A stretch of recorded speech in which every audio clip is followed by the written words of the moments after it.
Alice from southernfrugal.com, and we are on our way to the South Carolina State Farmers Market, and we're going to be getting, hopefully I can find oranges, new potatoes, probably a 50-pound bag, and I'm going to store them in the house this time, and I'll show y'all how I'm going to do it when we get home. I'm going to get some red glow grapes, and hopefully I'll be able to find some coconuts. I know I won't be able to find the white ones or the baby coconuts, but we're going to get some of the other kind. And of course I'm going to get bananas, a whole bushel. There's Mr. Bucky, the husband. He's being the chauffeur. He was kind enough to take me. Oops, got too close. Back up. There. Okay, and of course I'm going to try to find oranges. Now, at the farmers market there are a lot of distributors. Now, I usually get most of my stuff from Williams Produce just because their prices are good, their produce is really good. But they don't have oranges because they send me an email every Monday and they tell me the prices and what they've got.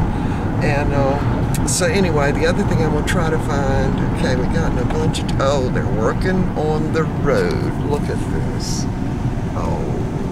Yeah, you got flag man. Yeah. Did they have a lead car? I guess so, because they got us all stopped. Oh. I see a flag man up there. Yeah. Okay. Too bad about that. Okay, it's 86 degrees, and it's what, 11:30ish or so. So it's probably gonna. You think it'll get up to 95 today? Probably. Anyway, so now we're just sitting on this little road because I think they're paving up there, and they've been doing this for weeks now. Every time we come this way, we have to end up stopping and lose 10 or. The interstate isn't bad. The interstate, they're working on that too? Yeah. Okay, they're working on all the highways. Anyway, so I think I'll give them a little update on the yogurt stuff. All right. Yeah. Okay, yeah, I'll do that. All right, so if y'all been watching the channel, you know that Mr. Bucky had food poisoning. And that was like last April the 12th. He was in the hospital. Was it 10 days? Yeah. That's right. For 10 days. Tube down his nose into his stomach, always pumping his stomach out. What they thought was a bowel blockage ended up having to have surgery. And so anyway, he ended up taking, he had a lot of antibiotics. And then even after he was discharged from the hospital, he had to take an antibiotic then. And then they have to test everything, and it turned out that you're not going to go around those people. No, I'm just trying to see whether we're moving. Just be patient. Be patient. Yeah. Oh, and he put on the wrinkliest shirt he could find. Didn't you? I mean, was there one there that was more wrinkly than that? I don't know. I didn't think we were going to be. I didn't think. You didn't think. Right. Okay. So, anyway, back to the food poisoning thing. So, anyway, so he came home from the hospital and was on an antibiotic then for 10 days. And so then they did some more tests, and actually they did fecal specimen. That's what they did. And so they found out, well, I mean, it's the truth. That is how they do it. And so they found out that he still had some infection. And of course, he still didn't have his energy back and all that stuff. So then he ended up taking a drug. Do you remember what that was called? Dipident or something like that. Dipident, okay. Dipidus. Oh, there we go again. I don't know what my camera's doing now. Very expensive drug. Yeah. The drug, the next drug he took was Dipident, we think. Dipidus. I'm not sure. He's not. Anyway, it's a specialty antibiotic. And it cost $100 a pill. 300. No, was it 300? Yeah, that's right. It was 300. Anyway, $3,000 for the whole cost of that antibiotic. But it mostly, I'd say, what would you, 95% that it worked. Right. Yeah, and but still a little bit of a problem. So here's my point and all that. So somewhere in there, Michelle, and I don't remember the last name, but anyway, Michelle, one of the subscribers, sent me an email and asked me if I had ever made yogurt, which I hadn't, and if I would like to make it, and she had a recipe and she could send it to me. So anyway, she did, and so that was back, what, 3 weeks ago or so. And so anyway, we had to go up to Mountain Rest, and Bucky, all his doctors, he's got a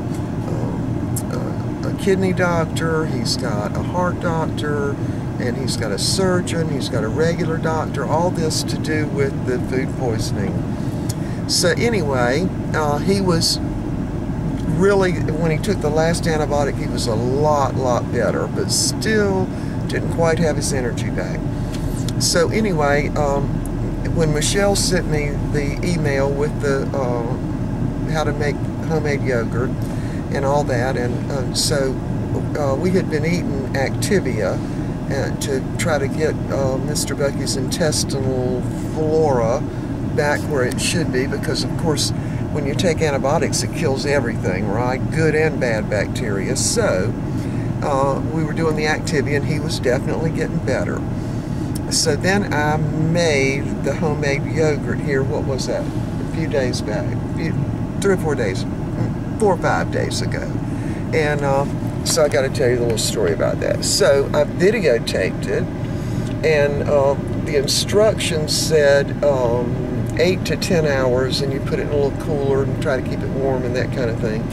So I waited 8 hours, and when I pulled it out, it was just watery. So I thought, oh man, this did not work. So I must have done something wrong.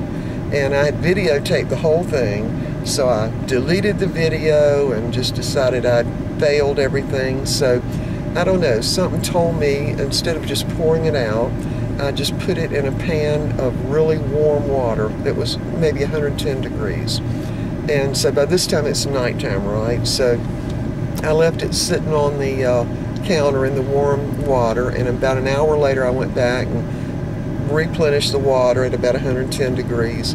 And lo and behold, it turned out fantastic.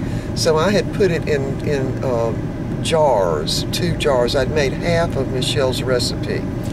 It turned out fantastic. So anyway, this particular yogurt has 5 different good bacteria that your intestines need. So Mr. Bucky ate some, and then the next day ate some, and he got better. And you're still better, right? Yep. Much better. Regained his energy, so everything's fantastic now. And thank you, Michelle, for sending me that recipe, because I would have never thought, are you going to go around these people? No, baby. I'm just trying to. All right. Just be patient. Be patient. Just sit here. So anyway, because I'm recording anyway. So anyway, he is. Would you say you're 99% sure that you're back now? That's about 95. Okay, 95% better now. So anyway, he goes back to Dr. Lemperos on Thursday. So, and he's already had to give another stool sample. So we're thinking this time we're good to go. That's what we're thinking. So anyway, I did want to do the video to thank Michelle for her recipe, and she called it Michelle's Homemade Yogurt. Anyway, so I did think I'd do a video the next time I make it. It is definitely better than any kind of yogurt I have ever tasted from the store. That's right. Wasn't it? And I liked, the one I liked best was Activia, the vanilla. That's the one I like best.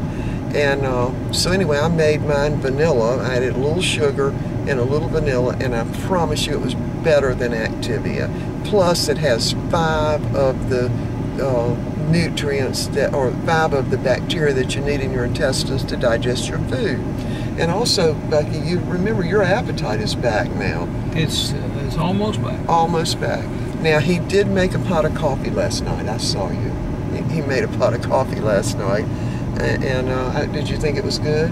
Well, you know, I've got to get back used to my coffee. Yeah, he's kind of lost his taste for coffee. Of course, I don't drink coffee. I used to years ago, but I kind of lost my taste for it too. So anyway, okay, well, we're still sitting here waiting. I see you're not being very patient. Does this look patient? One car is already pulled out. I see the guy pulling out. Yeah. This is a long one though. We've Yeah. got about what? About 8, 10 cars stacked up this way. Yeah, and I don't know how many behind us. Let's see. Oh, wait a That's what I'm minute. talking about. Do we have anybody behind us Oh now? yeah. Okay. 1, 2, 3, 4, about 5 or 6. 5 or 6 behind us, yeah. Anyway, all right, so we're going to go on to the farmer's market. I will do a video the next time I make the yogurt, which will probably be in a few days, right? Anyway, there are all kinds of recipes on the YouTube and on the web to make homemade yogurt, and I can just tell you it's many times better than what you buy in the store. I mean, who would have ever thought? I mean, I never even thought that you could make yogurt. But to me, it's similar to making bread in that with the yeast. Well, that guy's going around. Look at him. Well, he probably, you know what? That's one of those small cars, and I bet you he's got the air conditioner on. Yeah, probably the car heating Bet up. you it's Yeah. Anyway, all right, so we're going to go on to the farmer's market, and I'll record again when we get home, and I'll show you what we got. Now, I was wondering if I'm a food hoarder. Do you think I'm a food hoarder? Hoarder. How do you say it? Hoarder. Huh? How do you say Hoarder. H-O-A-R-D-E-R. Hoarder. Okay. Hoarder. All right, so I was wondering if that's what, now, because I have been into the food thing for how many years? 20? Yeah, sir. Or longer. And part of the reason I think I'm this way is because, of course, at my grandmother's and even at mother's, you know, everybody had their own garden and all that kind of stuff. The food was so good. And then, you know, you move to the city and you have to buy everything at the grocery store, and the food isn't quite as good. So I think that's part of it. I really do. I think that's part of it. I just like good food, and I try very hard to find it, really. You gonna make some yogurt ice cream? Yeah, I thought I would. Yeah, so we're going to do, what kind do you want? We'll go with that vanilla, it's fine. Just plain vanilla? Yeah. Oh, is that the car that turned around? Okay, we're still sitting here. All right, so we will see y'all when we get back home and get all of our farmer's market haul into the house. I'm going to store the potatoes a little bit different. Now, I usually don't buy the potatoes in the summertime because, you know, potatoes rot, right? And there's no way to store them in the garage. But this time, oh, this car's going too. It's another little car, I'll bet you. Heating up. Because, see, they can't have their air conditioner on, just sit idled all this length of time without, I think, the car heats up. There's no way not to have the air conditioner on in this way. No, I know. It's 86, yeah. Anyway, so what I'm going to do is store the potatoes actually in the dining room close to the air conditioner vent, and I'm going to store them in a that same big green clothes basket I use in the garage. I've washed it and cleaned it all out, and I'm going to layer them. So anyway, I'll show y'all how I do it. I hope I remember to do that. Anyway, all right, so we will see y'all in a little while. Yeah, I think we're getting ready to move. Well, this little car came back. Yeah, here comes the lead truck. All right, look at this. Here's the leader. It brings all these other cars in. I mean, I don't really see what they're doing so much to this road. Was that truck down there the leader? Yeah. Yeah, all right. Yeah, all right. Waiting for his group to pass, then he's going to lead us back. Yeah. Okay. All right, sorry about that. All right, so we will see y'all when we get back home with the haul of the groceries. I mean, of the fresh fruits and vegetables. All right. We'll see y'all in a little while. Okay, we are back from the farmer's market. I wanted to show you these little strawberries. I was so happy to get these. These are those little strawberries like you can get from North Carolina, and they're red on the inside. Hold on, I'll cut one in two. Sorry about the jiggling. Hold on.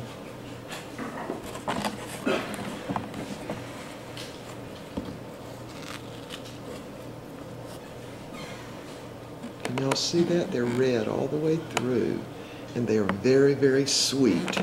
Now, the reason that we don't normally get these strawberries except for this time of the year is because they don't ship very well. So these were grown about 60 miles from where we live in McBee, South Carolina. And they grow them up in North Carolina too.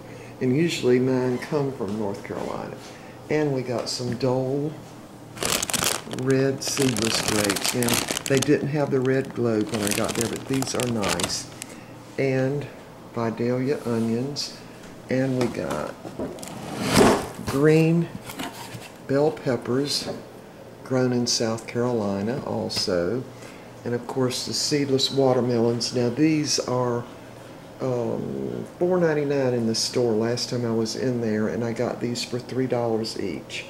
And of course again the Vidalia onions, grown in Georgia. Yeah, they're very sweet. All right, I'm going to take y'all in the dining room and show you how I'm storing the potatoes, so hold on. Oh, I first wanted to show you the bananas. Now, these bananas are Chiquita, but I'm going to have to leave them sitting out for at least a day till they get a little more yellow before I freeze them. All right, we can go in the dining room now. Hold on. Okay, this is how I'm storing the potatoes. This is our dining room. See the little vent there? I've got part of it covered up, so everything's blowing that way, and we've got holes in this clothes basket to keep the potatoes cool. All right, here's what we're going to do. Hold on, gotta sneeze. Cough, excuse me. All right, so I saved these back from last year, and they're the things that they pack in apples. If you get those real fancy apples, so they're a single layer. So I've already got 2 layers of potatoes in the basket, and this is 50 pounds of red #1 potatoes, and they were grown in Florida. So now I'm going to continue to put layers on there, and we'll see if these will keep. Now, I usually buy the red potatoes 2 times a year, so I guess you could say we eat about 100 pounds of potatoes a year, because each one of the bags are 50 pounds. And then really basically I want to keep them sort of cool, and I also want to keep the light away from them, because the light's what makes them sprout. I mean, even if they're cool, if they get light, they'll try to start sprouting. So we should be good to go on the potatoes until about next November is the best I can figure on that. And yeah, they are a lot cheaper buying them this way. About half the price of the store, and plus these are super fresh. Super, super fresh, in fact.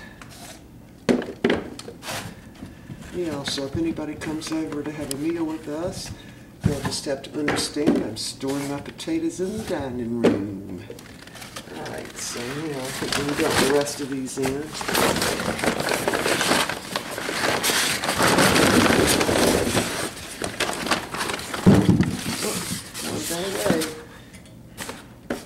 Oh, alright. There we are. That should be good enough. Now, I always lose 2 or 3 potatoes, you know, rotten out in the garage.